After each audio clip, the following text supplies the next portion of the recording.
I think a good teacher would need confidence. I think a good teacher is not too judgmental and quick to judge you before they actually know you.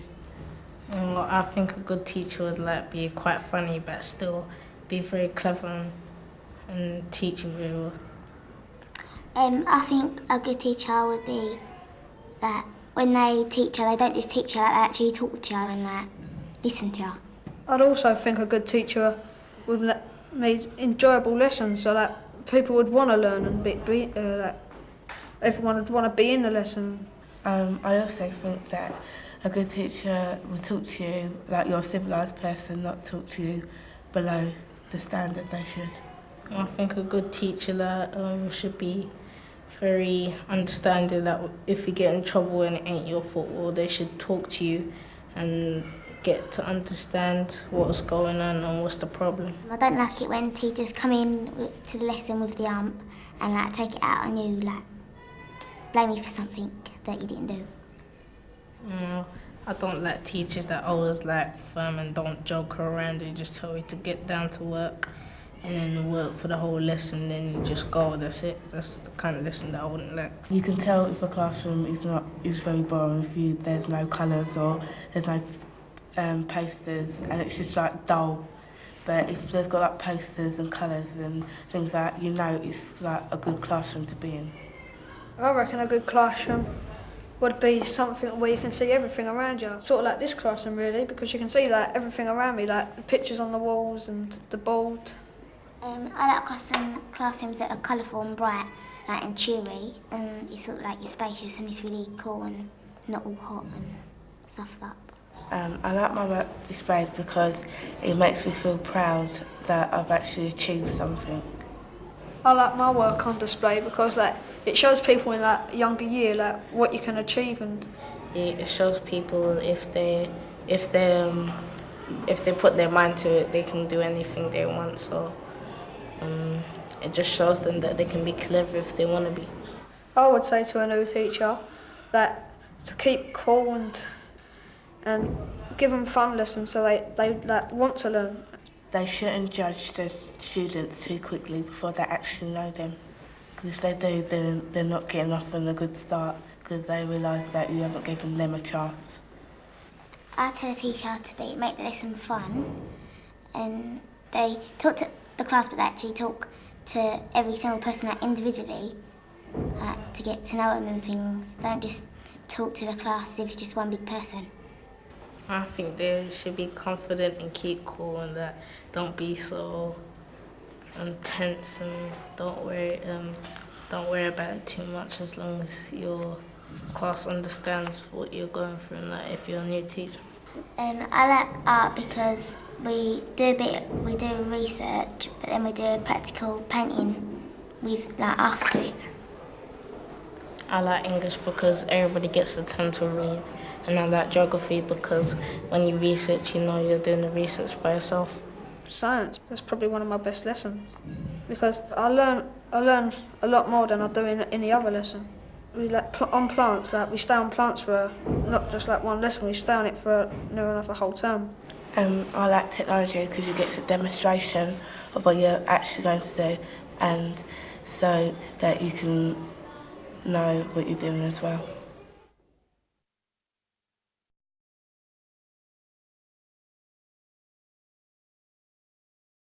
Year 10's a lot harder than year 7, 8 and 9 because it's all GCSEs and you hardly ever get a break or anything. The workload's a lot more and it's more focused because you know that you've got this is GCSEs and you're preparing for the rest of your life.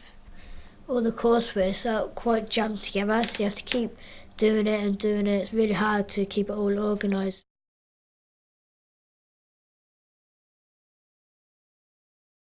I think it's important to learn their names and get to know them as individuals, not as a whole class, because everybody is different. It's important in year 10, it's the start for your exams. If they get a good relationship with the children and make sure they get good communication together, I think that would really help.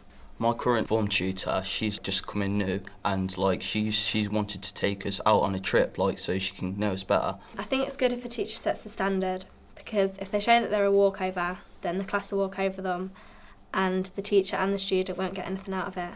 Because we're in year 10 now, right, it's important not to treat them like they're little kids. I think most year 10s will work better if they're like treated as an adult. The main thing that the teacher needs to like give us once they start up is like respect, and that's like the main thing. And if they don't treat us with respect, then they're not going to get respect back.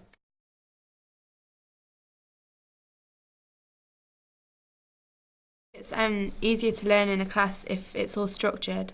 So if in maths we have a starter, and then we have the main bulk of the lesson, and then we have like the plenary at the end where we go through all the things that we've learned through that lesson.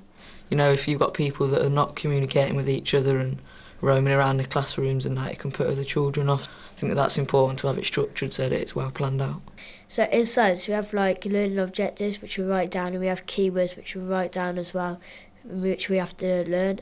See, sometimes if a teacher explains something and you don't understand it, sometimes it's easier if one of your friends explain it to you and like helps you understand it easier. I think that loads of things make up a good lesson. I think variety is one of the biggest ones, because if you teach something just really like out of booklets or out of on sheets, then it just gets boring.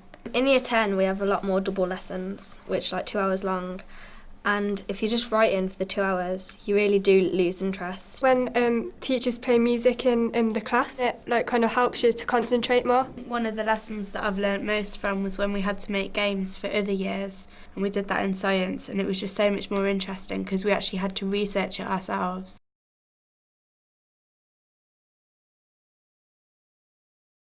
When the actual teacher marks your work properly and actually gives you a comment at the side of it, like how to improve your work and like where you've gone wrong. If you just get a cross through your work, then you know it's wrong, but you don't know how you've done it wrong. You know, it doesn't really help you. Teachers actually tell you what you did wrong and how you can make it better, which is better because it means that you're not just getting criticism, you're actually getting a way to make yourself better. In engineering, I find like the teacher normally gives us a sheet like after we've done our piece of work, and it normally tells us like how to improve it and like what things to include to get the better marks. Sometimes it's better if the teacher just takes you to the side and says, well done though. The teacher's still actually like encouraging you even if you've got the answer wrong, and like commenting on like some of the points that you've made. That helps and like makes you want to carry on putting your hand up.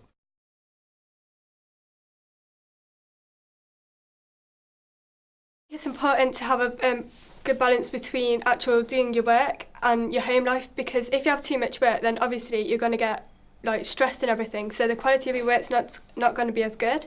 So I think that's important, and I think teachers do have to take that into consideration. I think that if they really want the best out of you, then they've got to give you enough time. If I've got 5 different pieces of coursework, then I can't do my best on every single one of them and have them all in for the same week. In 7, 8 and 9 we did have a rota for like homework, but now we can just get loads of coursework one week and then in the next, and it's just continuous writing every night. Teachers should set a date where it's got to be done, and that should be the final date. Different subjects should actually like come together and like make a little rota so they know when like coursework's going to be handed in, so like students don't have to feel obligated to like finish every single one and like produce something that isn't their best quality. You do need time, you know, you can't do 4 or 5 things in one night, it's just there's not enough hours in the day.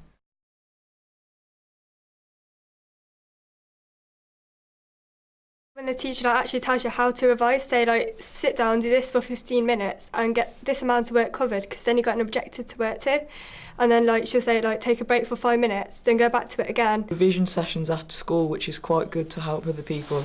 And we also do what we call interactive whiteboards, and teachers do presentations on them for the whole class. So it actually helps people visualise the work that they're doing as well as just reading it from a book, so I think that's really helpful.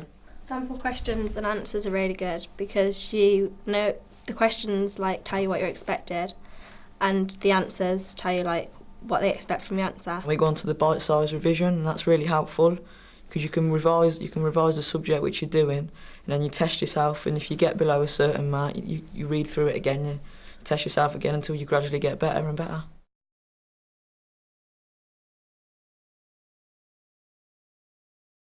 They like to find out things for themselves, like on the internet, and girls seem to pick it up more from a teacher, like one-to-one learning or just classroom learning. Boys don't want to be seen like in class as smart and knowing things, and they feel ashamed to be smart. Some of the other boys that are sitting there, they're not sure what to do, but they really want to try and do their best. And It's hard if you've got some that show off and they get more attention than others. They do want the attention, but they're not getting it. So that's why I reckon sometimes that's why they are disruptive.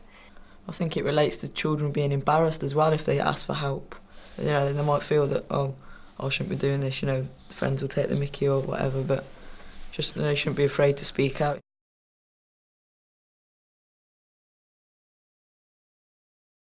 You need to tell them what they need to do to make progress.